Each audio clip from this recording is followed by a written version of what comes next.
Samdijk, Excellency, ladies and gentlemen, welcome once again to Cambodia Economic Growth Policy Dialogue.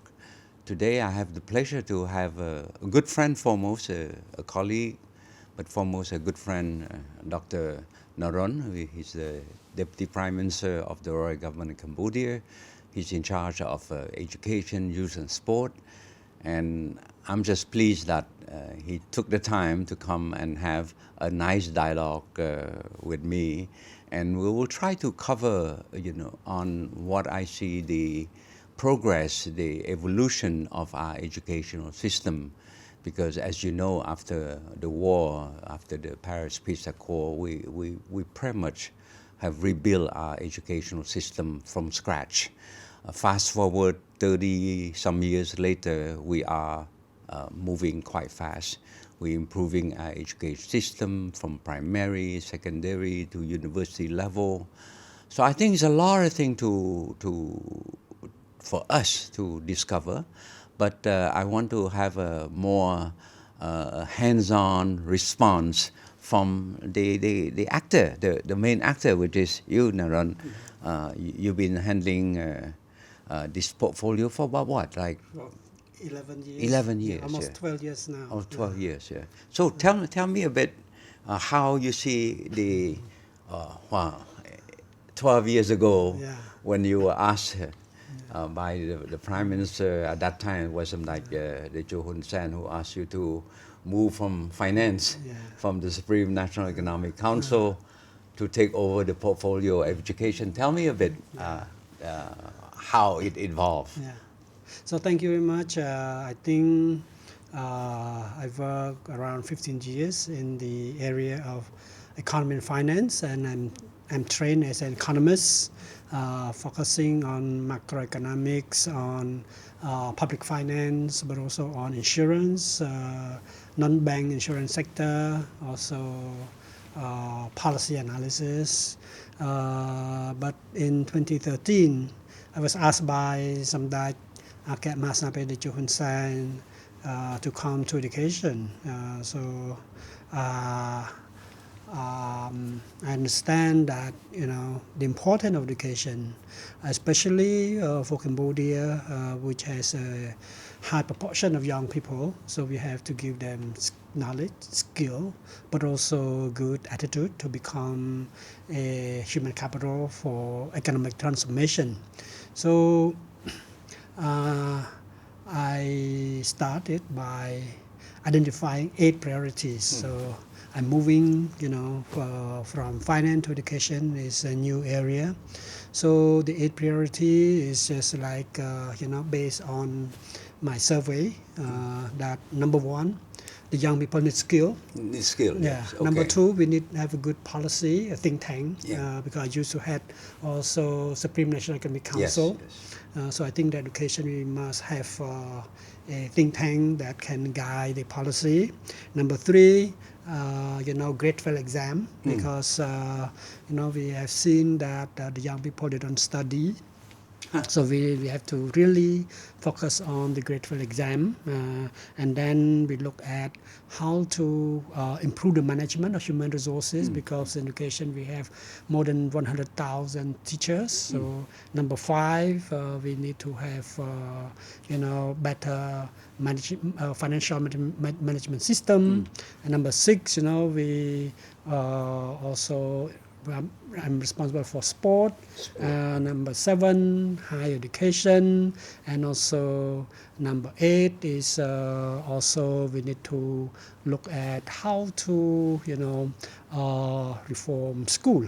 So after 8 priority, the only one thing that I have to really prepare is grade 12 exam, because it affects 100,000 students that take exam every year. But also we have about 4 million students in 4 million students. as the student who study. 4 million. So at least we have parents also, so I think that's why we have to take that seriously. But after we implemented the education, the exam reform, I found out that the very strict, no cheating.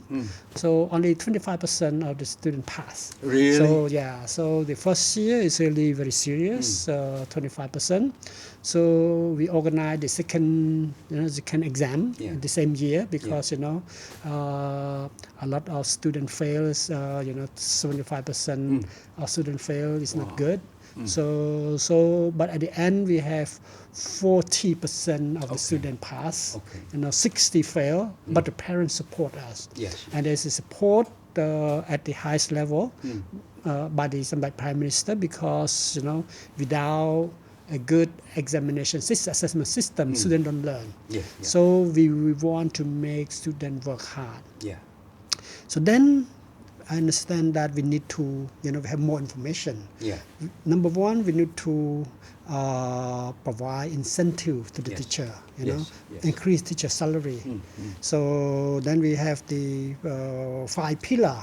In 2015, we identified 5 pillars of reform. Number one is teacher reform, increase the salary, give the teacher more better working condition, how to retain teacher, how to increase teacher qualification, because teachers are the backbone of education. We have to train teacher well. So both in-service training and pre-service training. Number two is the school inspection because at that time students when they reach grade 12 they don't go study, they go to work. So school inspection that focus on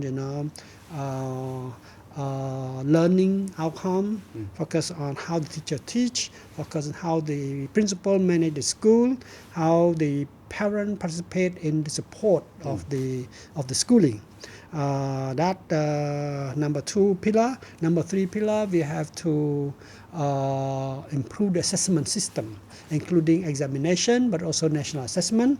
Number 4 is about the higher education reform, how to link secondary education and higher education.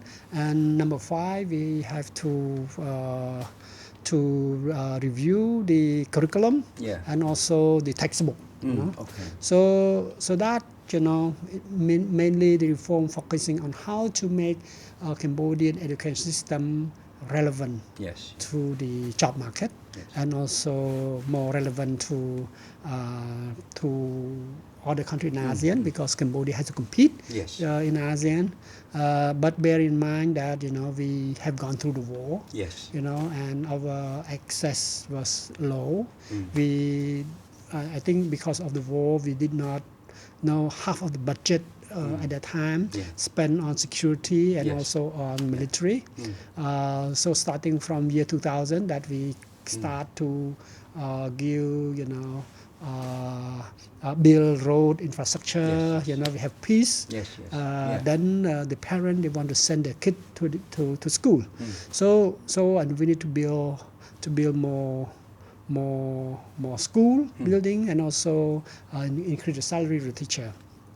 So after we implemented at the central level, I wonder whether how can we improve the result at the school level.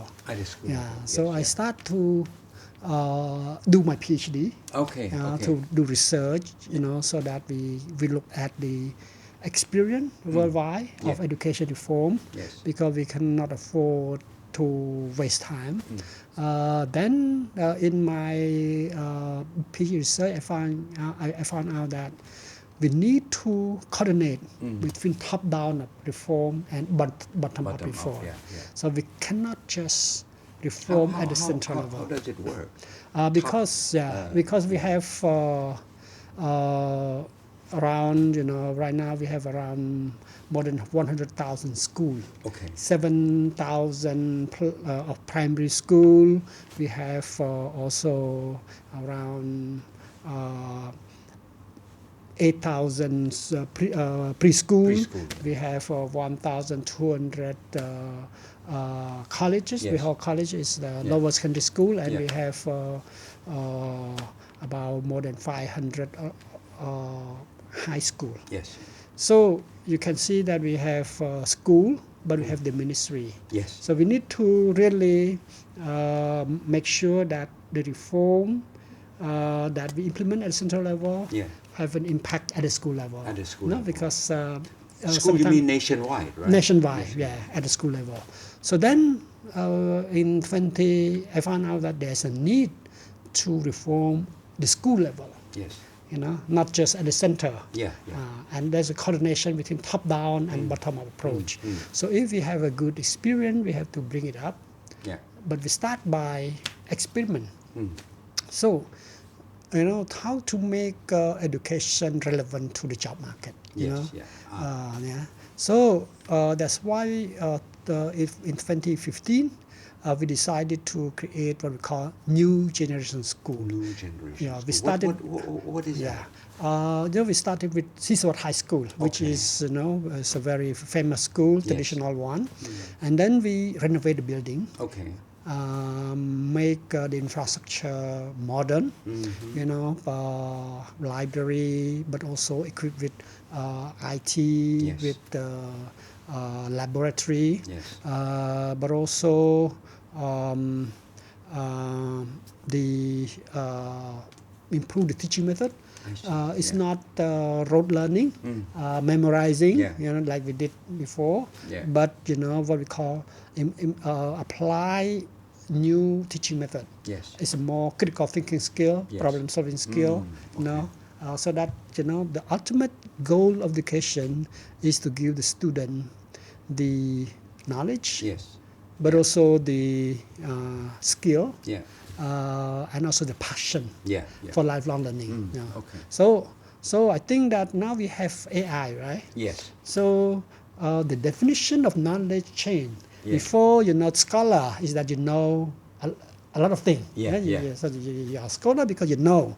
But now, knowing not enough, because if you want to know, you just press a button and all the information come out.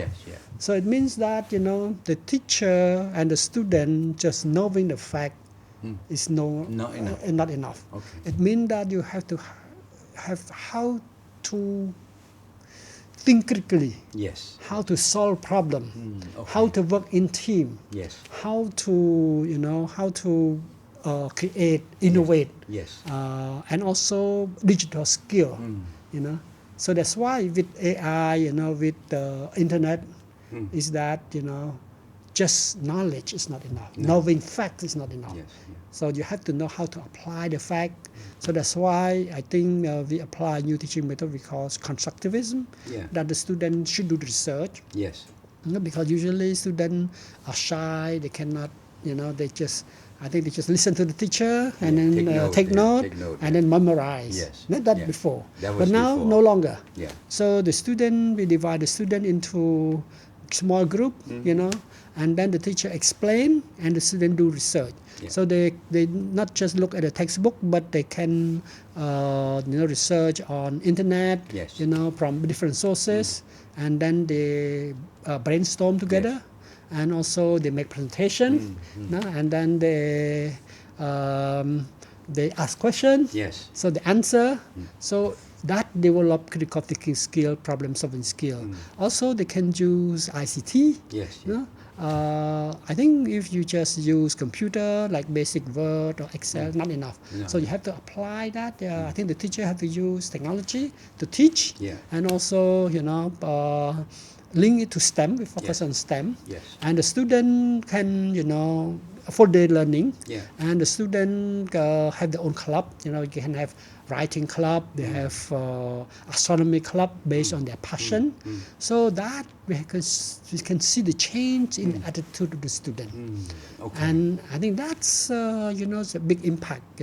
So we invest more because usually our school receive around a small amount of money, only 20 from the state budget. From the state budget.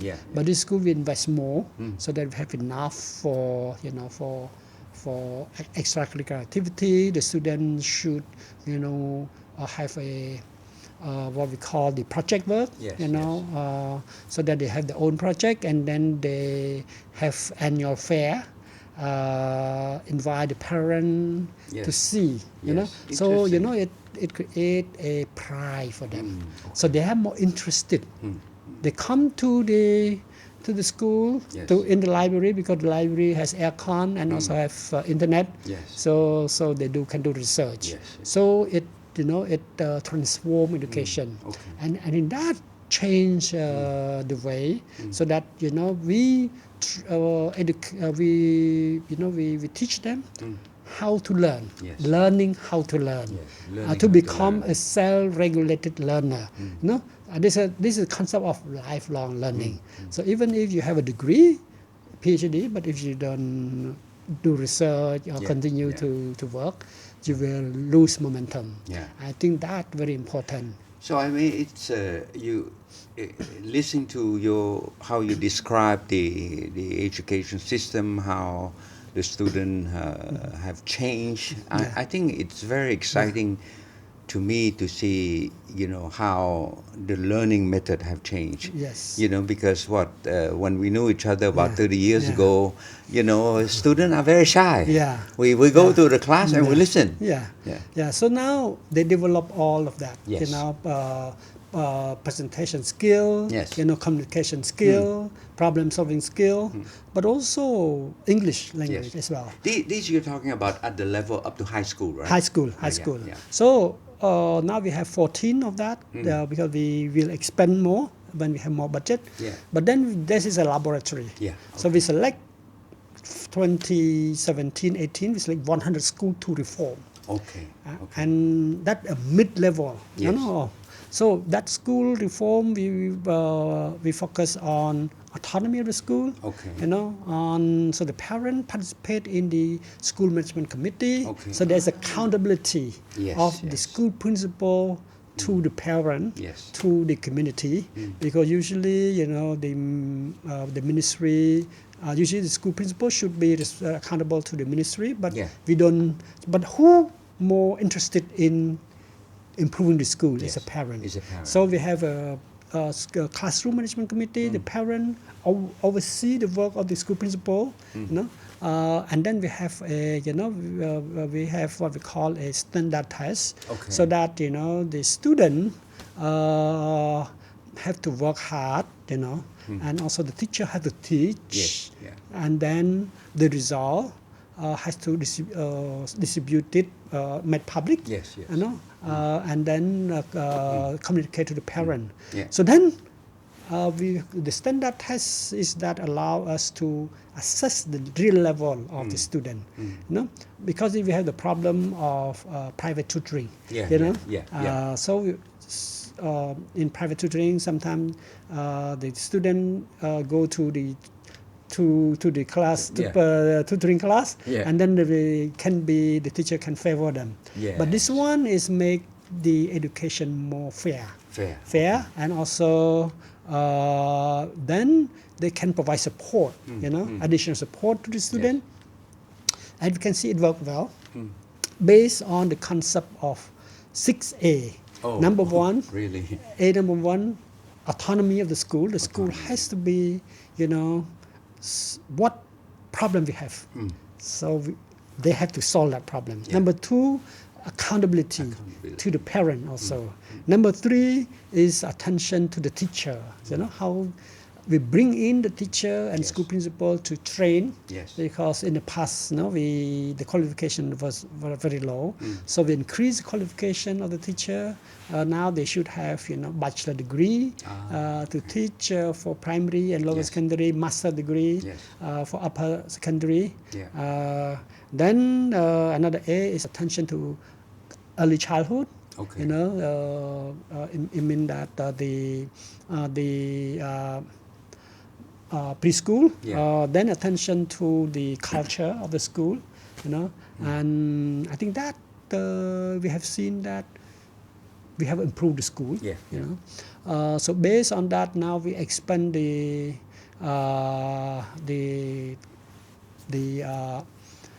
increase the number of the reform of the school to 1,500 now. So I think that we tested out for a few years, and now we expand that.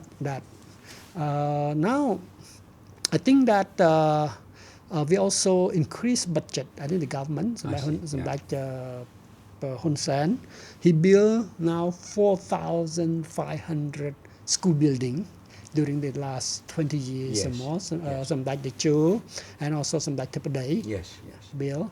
And the ministry using the state budget, also the partner budget to build 1,200 more schools during the last 10 years. So the reform focusing on both access to preschool, which is very important, how to take care of the small child, because the brain of the child develop 80-90% from during the first 1,000 days. Because the importance of 1,000 days. That's why we encourage the parent to send the kid to preschool. We managed to increase access to preschool for 5 years old children from 60 to 70% now, 71%. And also primary school also increase the number from 2.1 million to 2.2 million students. But more importantly, we increase the access for lower secondary, build more schools. So the policy is to build more lower secondary school, now we have more than 1,200. So all the districts should have. So you would say that now quantitatively we should have enough. We should increase, but not yet enough. Not yet enough. Not yet enough, because we increase now from around 55% for lower secondary to 75%. In terms, the 20% increase during the last 10 years. In terms of the number of the students, we increase more than 170 students have access to lower secondary. For upper secondary, increased access from 26% to now 45%. An increase of. So it's still a long way. Yeah, still because of the war, we could not build. So I think during the last 10 years, we managed to provide an increase of 350,000 students have access to secondary education. During the 1960s, only 3% reached. And now, what is the percentage? Now is 35%. 35%. But we must build more schools and train more teachers to increase access. So both the number, the access, but also the quality. For the quality, we focus also on early grade reading and early grade mathematics to improve the learning of Khmer language. So for grade 1, 2, and 3, we prepare what we call early grade learning for Khmer language and for mathematics, so that to build the foundational skill, and then to reform the whole school approach of reform to reform. And now we we create what we call a model school. Now model school is what is it? Well, number one, the school that should have better learning outcome. Whether grade a grade 12 exam, that they have a lot of grade A, B, C. So at least 30% of the student receive A, B, C grade, or maybe 90% of the student pass. Especially for rural school. Now for education, I think socio-economic background of student very important. For the result. So if they have that indicator, standard number one, learning outcome. Standard number two, teaching, how the teacher teach. Then there should be, the agreement between the teacher and the school principal, with the parent, how they teach better, that commitment. Number three is participation of the parents in the school management, so they should support the school. Education, is like Singapore, where they have a very good education, is that the parent, they care a lot. So they have to link up with the school. The school should provide them information about the student, about what a problem, because the student need the parent support at home. Another problem, we also have half-day schooling. We don't have enough classroom and also teacher. So only half day. Half day is not enough compared to full day. So I think we encourage full day. So you mentioned half day. So how long do you think you will need more time to ultimately bring to a full class, full day? Maybe we have to build more school building and also train more teachers. So at least 10-15 years. Singapore used to have half day teaching also. Oh, is that right? Until the 1980. I see. So it's not uncommon. It's not uncommon because the phase of economic development and the resource education is also about how much resource you have. But also how the students are ready. Now, if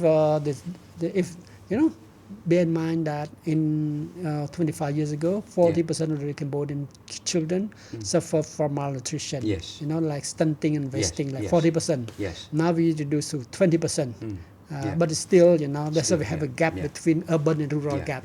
No, you mentioned about the role of education in part of the economic development of the country, and that's probably something I want to dig a bit more, because as you know, in 4 years' time, we will have the opportunity to graduate from a least developed country to a developing country. And one thing that amazed me, that I can be quite honest, that when we knew each other for over 30 years now, and at that time we work hard because we're so poor. The status of the country, the economic development of the country, and now in less than one generation, we have the opportunity to graduate to be a developing country.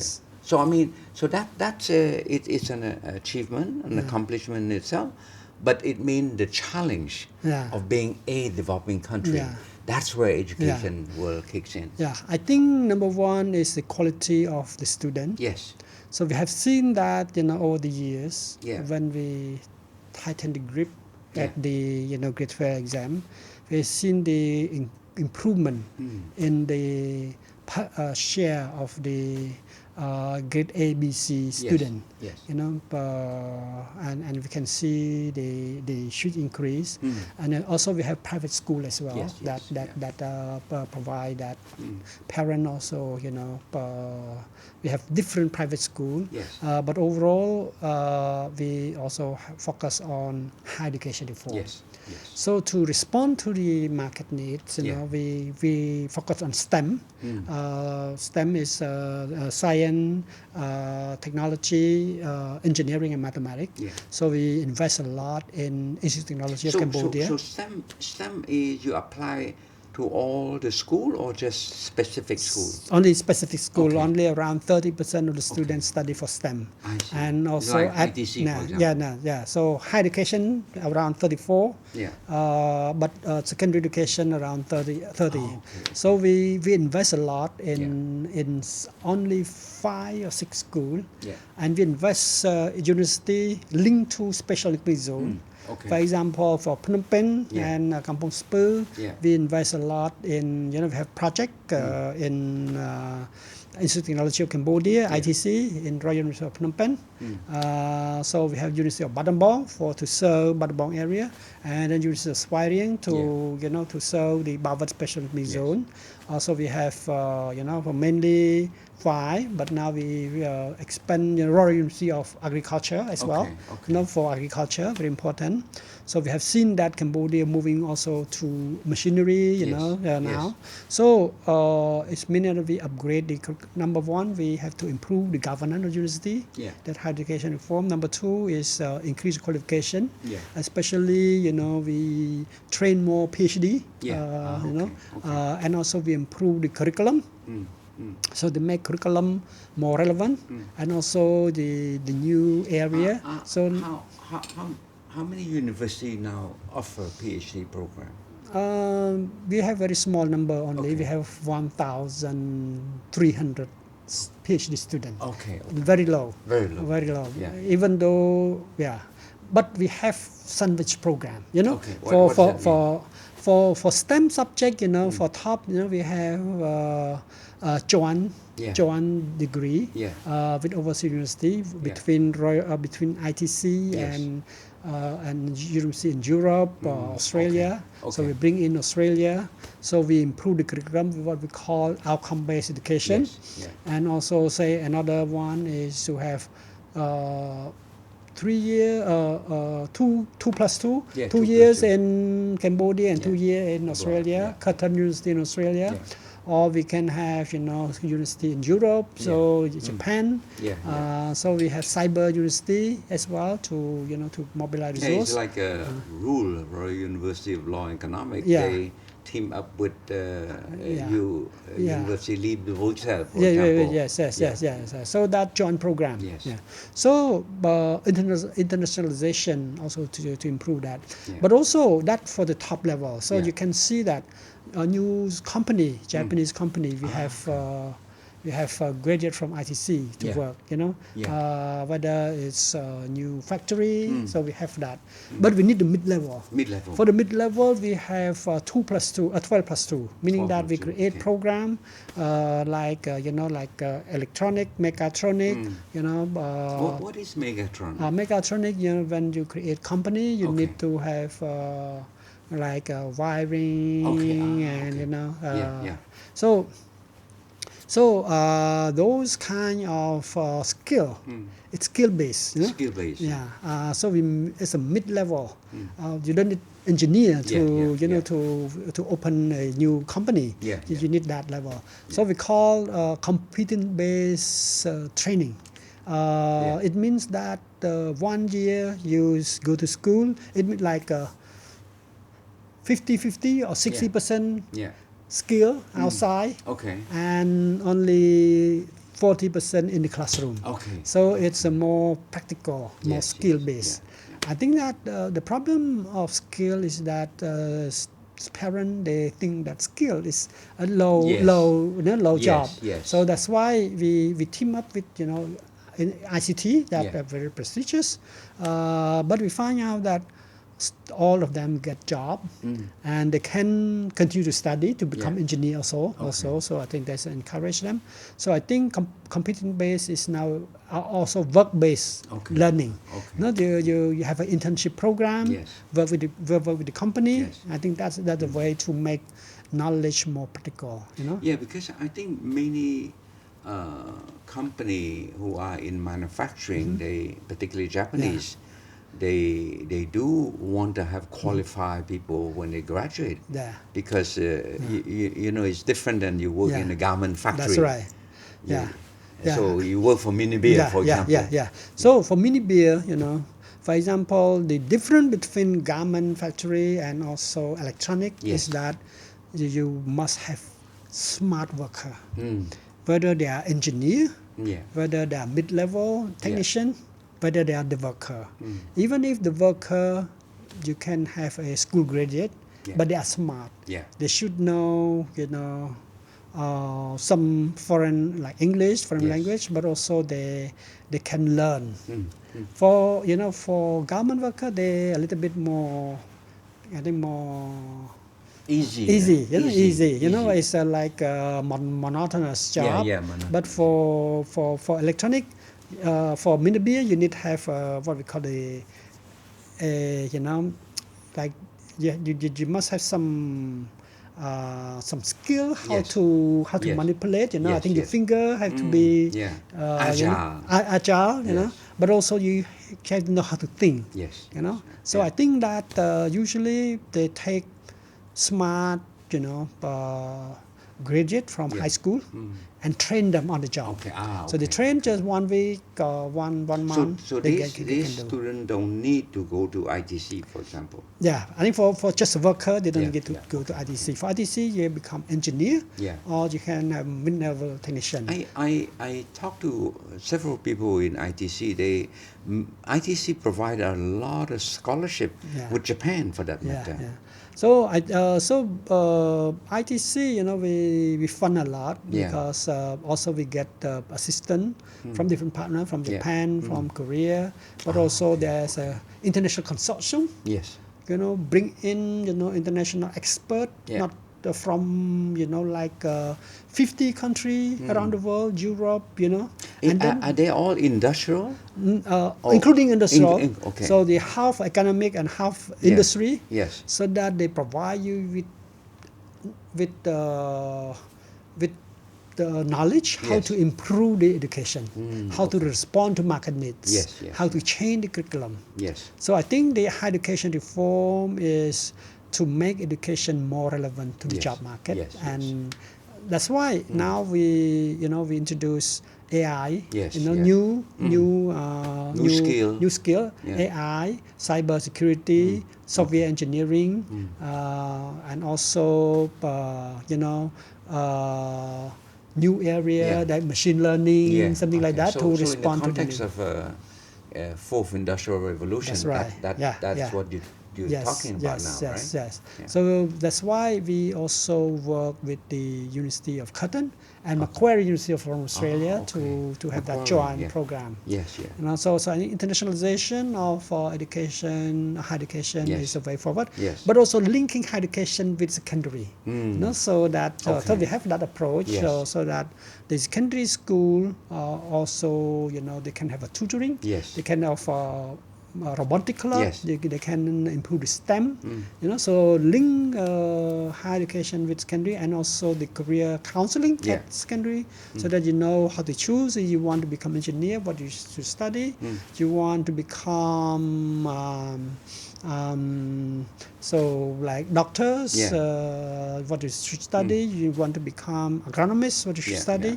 So I think that I see in recent years. The ranking of a Cambodian university is getting pretty good. For example, NUM, National University of Management, they were ranked quite high in terms of innovation, for example. So the ministry gave NUM, National University of Management, 6 hectares of land at the at the prime area. Really. So I think like. That OCIC area? No, they are the bridge, Okay. I think like the big compound of building. Yes. So that we create what we call digital economy campus. I see. So create the international level of education and also focusing on digital economy. Yes. We train English language, and we recruit mostly the top student, and also instruction in English, but also opportunity to have internship with the international. So it's all digital. Yeah, field. That's right. Digital field. So this is the new compound. Borepeng Hood, the top, top prime area. So I think the ministry gave 6 hectares of land and build new compound on digital economy. So, say for example that campus, how many graduates you think they can put out every year, for example? For the graduate, small because we want to have quality.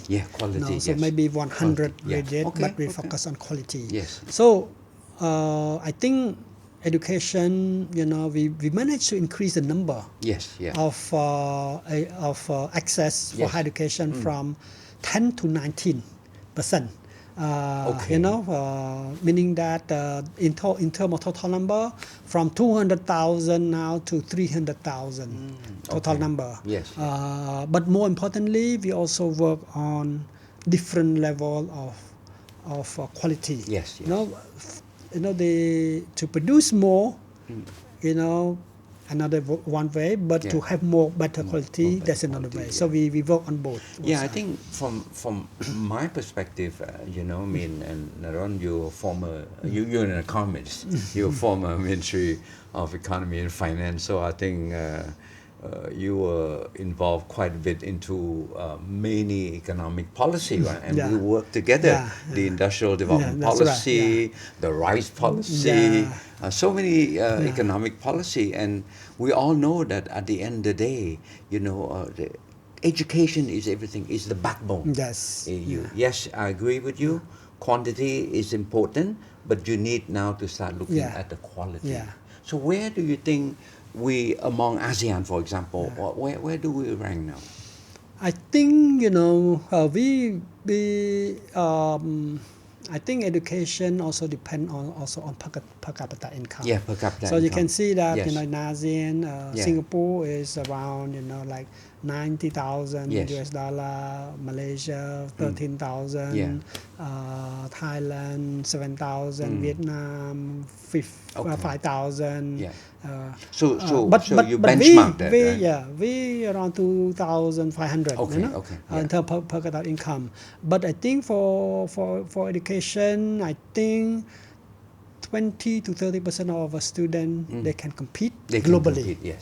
Yes. 20 to 30% now they can compete globally. That's very good. You know? That's good already. And you know, even the Singaporean now they recruit. They can see the improvement of the quality of a student. So we have a school visit from Singapore, St. Andrew.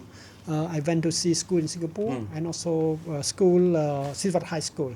So we have graduates to meet together. You know? So you can see that, you know, we can be, you know, Siphana High School. Our top school is. We participate in PISA score. PISA score, PISA is for OECD, you know. PISA stand for what? PISA stand for Program for International Student Assessment. That for the developed economy. You know, like Singapore, you know, Ireland, Finland. But we participate because we want to improve the whole system. We had seen that our top school, both public and private school, reach the average score already. So 400 more than 400 score reach the developed country school. But the problem was we have a disparity between urban and rural. That bring that bring the overall score down. But for the top school, you can have top school, you know, in the province also. But also we have private school. So that's why we encourage to opening a lot of private school. We can have, you know, like international baccalaureate IB program. We have Cambridge, Oxford program. We have different schools. So it's the range. Now we see more British British school coming in. So I think Australia. So we have a Western Australian curriculum, we have a South Australian curriculum, but also some like Prime Minister. He, you know, he asked me, some like Hun Sen asked me to bring in university. We call the Montfort. The Montfort, the Montfort is UK. a British university, you know, university. This is the first one, and also we have many. Primary, but also secondary British school. So we have French school, we have Canadian school, we have British school. So, but also we have very good Cambodian school, international school. So I think that that also helped to you know to improve the overall quality of education. So I think to get quality you need money to invest. No, invest in teacher, invest in facility, but also we need to invest in student themselves. You know, parents should take care of their student and support the student. For quality, you need 5 Yeah. five Criteria. factor. Yeah. Number one is government and Yeah. also ministry Yeah. that have a policy but also have budget to Yeah. increase the budget. Number two, you must have good teacher, well-trained teacher, Yeah. committed teacher. You need to give teacher higher salary Yes, yes. and train well. And then now they should have knowledge. They should have also the pedagogy. But also number three, you should have digital skill. Yeah. Number three, you need to have students who are ready. Yeah. Who ready, meaning that they are not suffer from malnutrition. Yeah. So you can so they can see the Yes, gap. yes. But 20% of Cambodian students, even though they are poor, if they work hard, they can get there. Yes. We call resilience. Yes. Number four, you have to have a good school principal. Yeah. So I think that important. Number five is parental support. Without parental support, so I think that quality education depend on that. How do you see now? I mean, the country is quite stable now. Let's face it. We've been going through a very rough time historically in recent years. With the genocide, with so many difficult times, and to me, this is where the challenge of a missing generation after the war. That initial generation who went through the war was totally devastated. So then you have a long gap of rebuilding. That's right. Rebuilding the health, number one, right? You said yourself, if the kids are stunned, he wouldn't be able to perform well, right? So now I think 30 years later, I'm happy to hear that you say that we are coming we're not up there yet, but our top school are up there. Yeah. So you can, we can look at history. So back in the 19th century, when the French came, Cambodia was completely destroyed. The war between Siam at the time, Thailand and Vietnam in Cambodia, nothing is left. So King Ong Duong rebuilt the school, the pagoda school, and then the French tried to build, to build a school, starting from the pagoda school, Buddhism, Tripikata, Bapatrai Beda. It took 100 years to get to the 1960 and 1970. 1960 we say, okay, this is the good time for education, but remember that every year only around, it's called elitist education. Only 3% of the students pass grade 12, and every year only maybe 50 students get BA, bachelor degree. Because we don't have enough school. But that for civil servant is okay. At that time for the economy still okay. But then we have war and revolution. Destroy again. So now is already like 50 years, right? So we have to recover from that. You can see that it took 100 years to build the whole human resource system, human capital, during the 19th century and first half of 20th century. But now we have rebuilt again. But we have seen that the pace is more rapid. Because the last 25 years, we have stability, we have high economic growth, and also I think demand supply. When we have more resource, you can invest more in education. The parent can invest more. So I think that's why education it depends on the level of income and also the commitment of the society. That's why I think the commitment of society, the value for teacher is very important. So we must. How in terms of salary for the teacher, are they comparatively, with the other civil servants? How are they? Somebody Prime Minister he made an exception that for salary teacher a little bit higher than other civil servant. Now we are able to attract the best to become teacher. Oh, good. 75% of our teacher student Yes. get grade A, B, and C. Okay. Before only grade E. Oh my They God. almost failed. Yes, But yes. now we can Yeah. get the top one. Yeah, the top So I think we are on the right track. Yeah. That's why we focus also on the reform of the teacher training center. We call Yes. teacher education college. We renovate. The facility. We Yes. got grant from Japan, 30 million to build the. Near the independent monuments. That the government money, but Yes. also the ADB. Yes. Yeah. And also we focus on modernizing. Modernizing. The teacher education, then the curriculum, the facility, but also to find the best lecturer to become yes. to lecture. Yeah. And I think that my prime minister, he give also the stipend, Yeah. 70% of the civil servant salary. Before only $10 per month.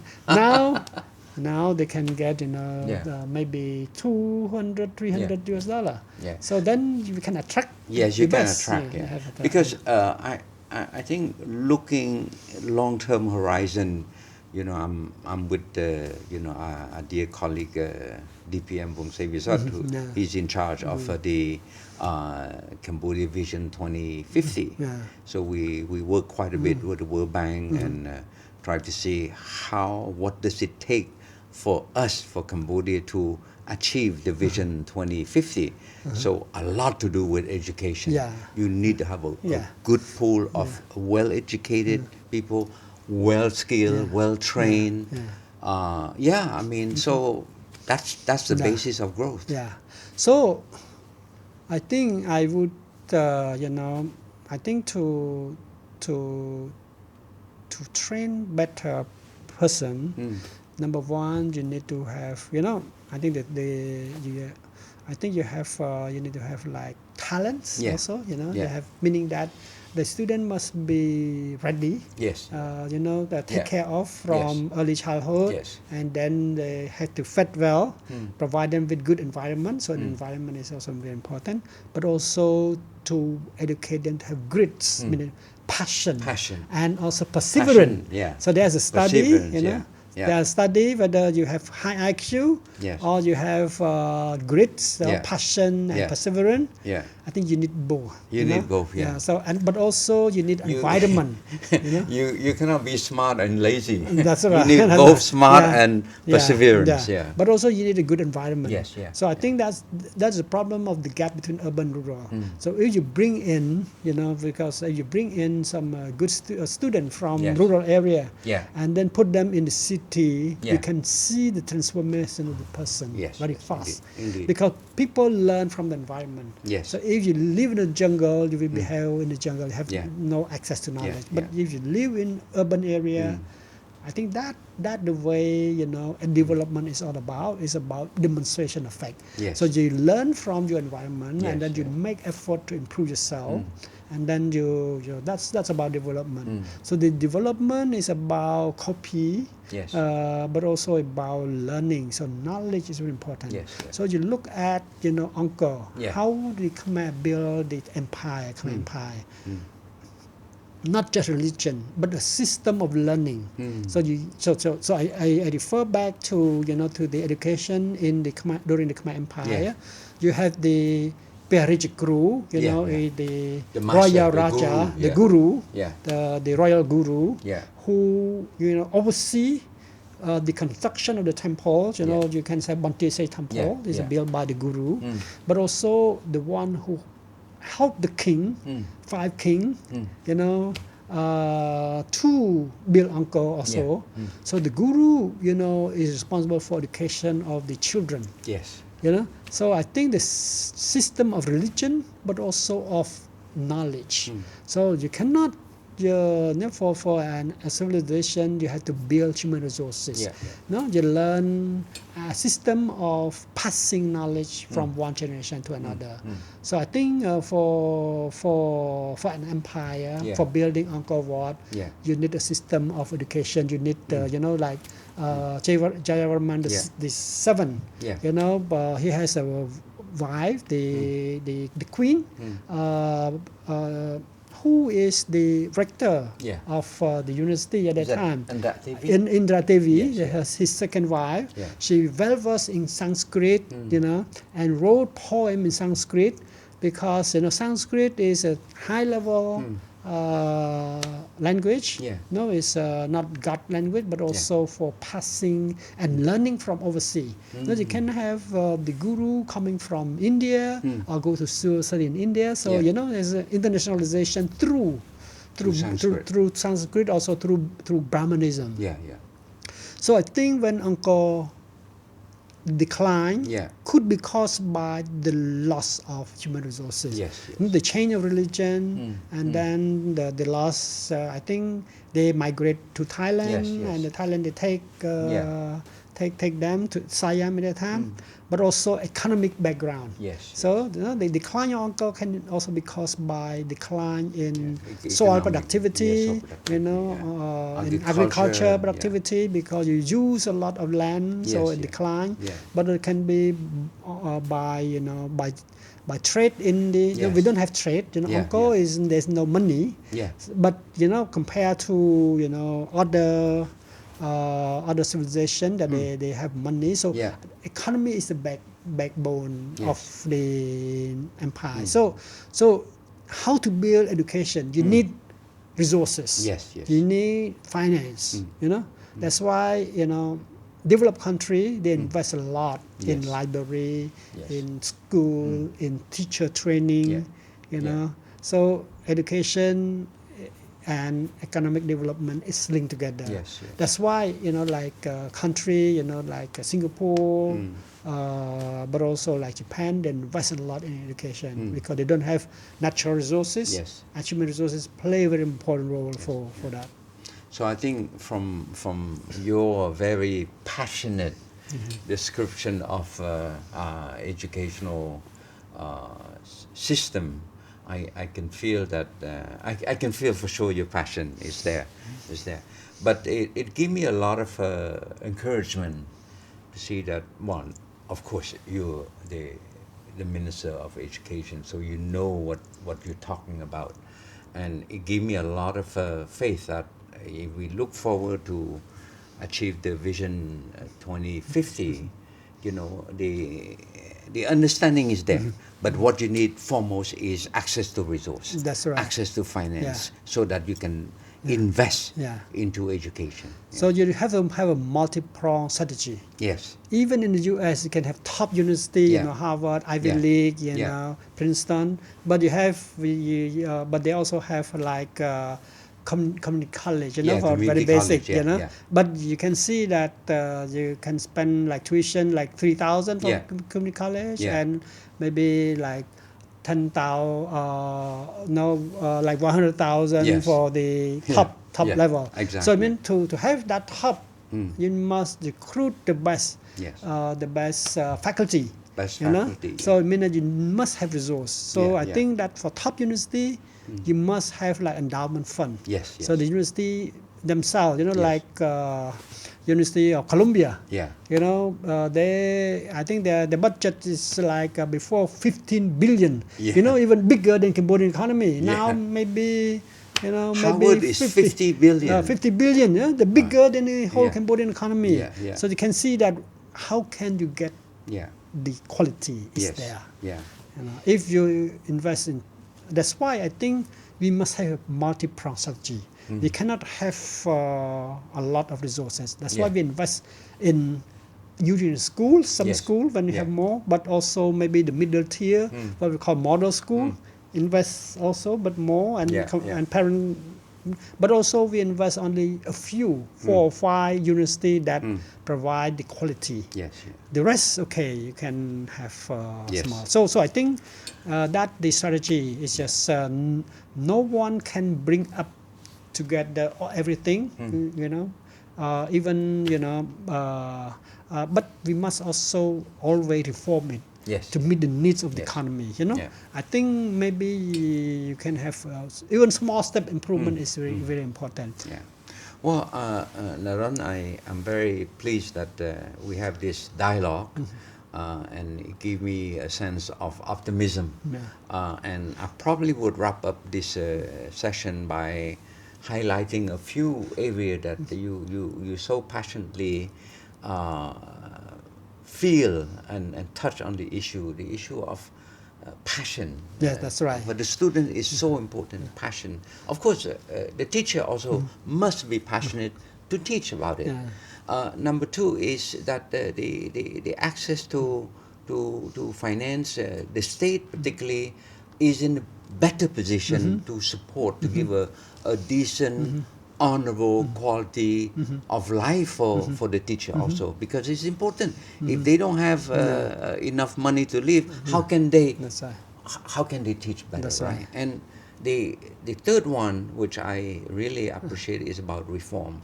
You know, your last 12 years in the Ministry of Education, the way I see it from your description, is a series of reform. That's right. A series of reform, catching up with the global trend, catching up with what's happening in the region, and uplift the quality through reform. So I think these are pretty much how I want to us to remember our discussion today. This is quite an interesting discussion. So I would want to wrap up this session by saying thank you to you, and I hope, particularly since our discussion covered quite a bit the area relating to the youth, I hope that the youth can really take a lot of advice from elder, from the Minister of Education himself. I mean, he's a prime example of a lifelong learner. So how many doctorate you have? I have 2 doctorates. 2 doctorates. 3 masters. All right. Oh my God. Yeah. So I started, you know, my first master is in Russia, international economic, and then a PhD in international economic from Moscow. It's still a university of international relations, GIMO. It's one of the top one. Then I study for insurance. Another second, and the third one is international law.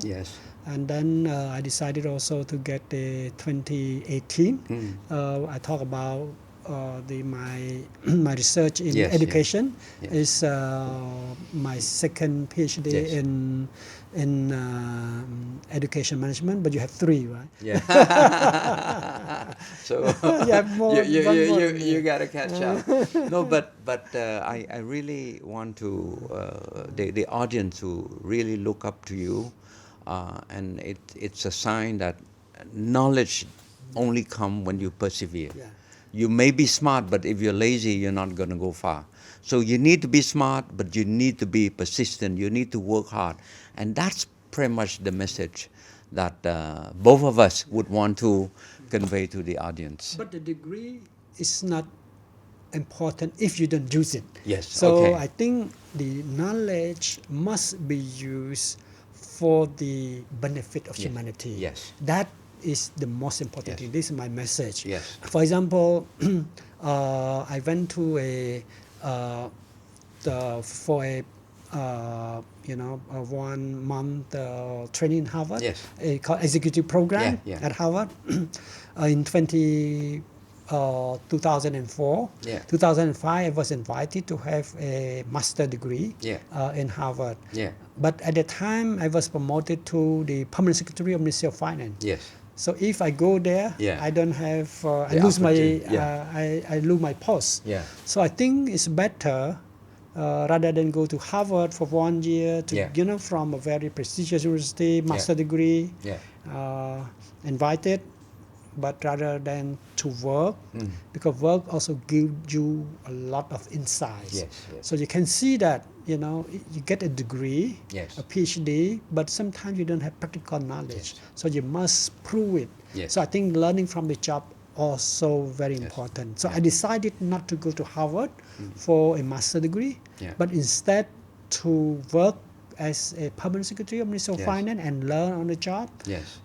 But instead I do what we call the you know, the distance learning. distant learning. Yeah, distant So learning. distant learning for insurance, Yes, you yeah. know, and later on, you know, learning at you know, during the weekend Yes. and at night for the international law. Yeah. So it's my passion, you know, my dream of learning in French. Yeah. So this is that's my dream.